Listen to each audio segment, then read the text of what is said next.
George Washington, né le 22 février 1732 à Pops Creek, en Virginie, est mort le 14 décembre 1799 à Mount Vernon, également en Virginie, est un homme d'État américain, chef d'état-major de l'armée continentale pendant la guerre d'indépendance entre 1775 et 1783, et premier président des États-Unis en fonction de 1789 à 1797.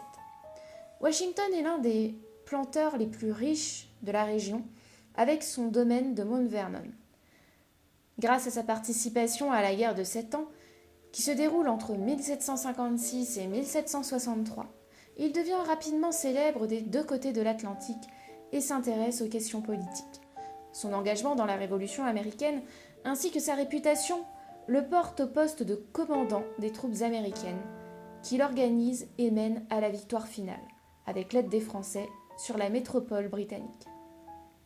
Après le conflit, il participe à la rédaction de la Constitution des États-Unis et fait l'unanimité lors de la première élection présidentielle. Pendant ses 2 mandats, George Washington montre ses qualités d'administrateur habile malgré les difficultés internes et les conflits en Europe. Il a laissé son empreinte sur les institutions du pays et sur l'histoire des États-Unis. Considéré comme l'un des pères fondateurs des États-Unis par les Américains, George Washington a fait l'objet de nombreux hommages depuis la fin du XVIIIe siècle. Son nom a été donné à la capitale des États-Unis, à un État du nord-ouest de l'Union, ainsi qu'à de nombreux sites et monuments. Son effigie figure depuis 1932 sur la pièce de 25 cents, ainsi que sur le billet d'$1. Alors maintenant, je vais vous parler de son enfance, de sa jeunesse et de sa famille. Le père de Washington s'appelle Augustine Washington et sa mère Mary Ball. Ils font partie tous deux de l'élite économique et culturelle des planteurs de Virginie, dans le sud des 13 colonies. Le père est un planteur, mais aussi juge à la cour du comté de Westmoreland. Il est d'abord marié à Janet Butler, avec qui il a 3 enfants, Lawrence, Augustine Jr. et Jane, et qui meurt en 1729. Il épouse Mary Ball en 1731, qui lui donne plusieurs enfants, dont George Washington est l'aîné. En 1735, la famille s'installe dans une maison sur la plantation de Little Hunting Creek, qui va par la suite devenir Mount Vernon. 3 ans plus tard, elle déménage une nouvelle fois pour s'installer à Ferry Farm,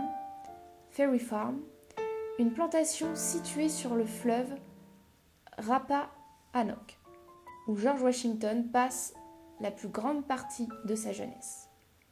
Il reçoit une éducation soignée, celle du milieu des riches planteurs du Sud, et apprit les bonnes manières, la morale et les connaissances qu'un gentilhomme de cette époque pouvait recevoir.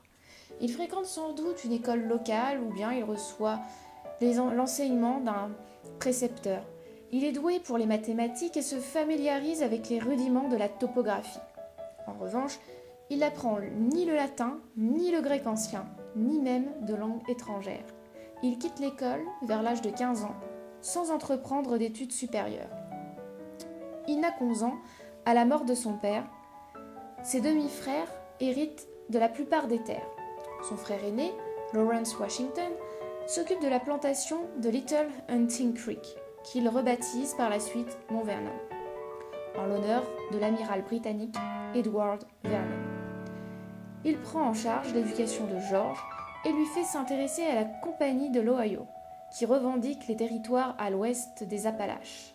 George Washington hérite de la plantation du Rappahannock, où il vit avec sa mère, ses frères et ses sœurs, mais les revenus de cette exploitation ne permettent pas de maintenir un train de vie aristocratique. Vers l'âge de 16 ans, George Washington devient arpenteur sur la propriété de Lord Fairfax et cartographie les terres à l'ouest des montagnes Blue Ridge.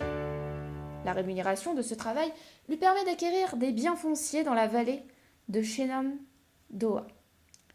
En 1751, George Washington accompagne son demi-frère Lawrence à la Barbade, où ce dernier espère du climat tropical un soulagement de la tuberculose qu'il contracte. Ayant quant à lui la variole au cours de son voyage, le visage du futur président en garda les marques. En décembre 1752, après la mort de Lawrence Washington, George hérite du domaine de Mount Vernon. Il remplace aussi son demi-frère dans la milice de Virginie au poste de commandant. Le 4 novembre 1752, à l'âge de 20 ans, il devient apprenti franc-maçon de la loge de Fredericksburg.